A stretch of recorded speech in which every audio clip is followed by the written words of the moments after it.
بسم اللہ الرحمن الرحیم۔ حضرت ابو الحسن سراج کہتے ہیں کہ میں طواف کر رہا تھا کہ میری نظر ایک حسین عورت پر پڑی جس کا چہرہ چاند کی طرح تھا۔ میں نے کہا سبحان اللہ، ایسی حسین عورت میں نے پہلے کبھی نہیں دیکھی، معلوم ہوتا ہے اس کو کوئی غم نہیں ہے۔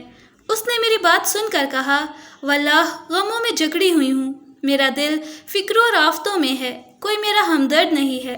میرے خاوند نے قربانی میں ایک بکری ذبح کی، میرے 2 بچے کھیل رہے تھے اور ایک دودھ پیتا بچہ میری گود میں تھا۔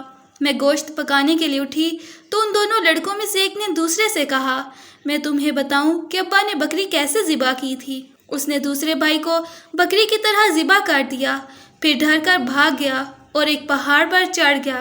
وہاں ایک بھیڑیے نے اسے کھا لیا۔ باپ اس کی تلاش میں نکلا اور ڈھونڈتے ڈھونڈتے پیاس کی شدت سے مر گیا۔ میں دودھ پیتے بچے کو چھوڑ کر دروازے تک گئی کہ شاید خاوند کا کچھ پتہ مل جائے، تو وہ بچہ چولہے کے پاس چلا گیا۔ چولہے پر ہانڈی پک رہی تھی، بچے نے ہانڈی پر ہاتھ مارا، اس کا پورا جسم جل گیا۔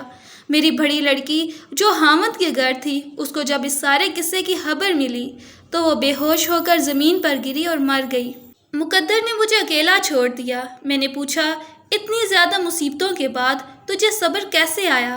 اس خوبصورت خاتون نے 3 شعر پڑھے۔ میں نے صبر کیا کیونکہ صبر بہترین اعتماد ہے، اس لیے بے صبری سے مجھے کوئی فائدہ نہیں پہنچ سکتا تھا۔ میں نے ایسی مصیبتوں پر صبر کیا کہ اگر وہ پہاڑوں پر گریں تو پہاڑ ریزہ ریزہ ہو جائے۔ میں نے اپنے آنسوؤں کو پی لیا اور میری آنکھیں خشک ہو گئیں۔ اب آنسو میرے دل پر گرتے ہیں۔ صبر کے ان آنسوؤں نے میرے دل کو مجلہ کر دیا ہے اور اب اللہ میرے ساتھ ہے، اس نے مجھے خوف اور غم سے آزاد کر دیا ہے۔ حوالے کے لیے آپ لوگ دیکھ سکتے ہیں کتاب احسان و تصوف، جسے تحریر کیا ہے صوفی بزرگ خواجہ شمس الدین عظیمی صاحب نے۔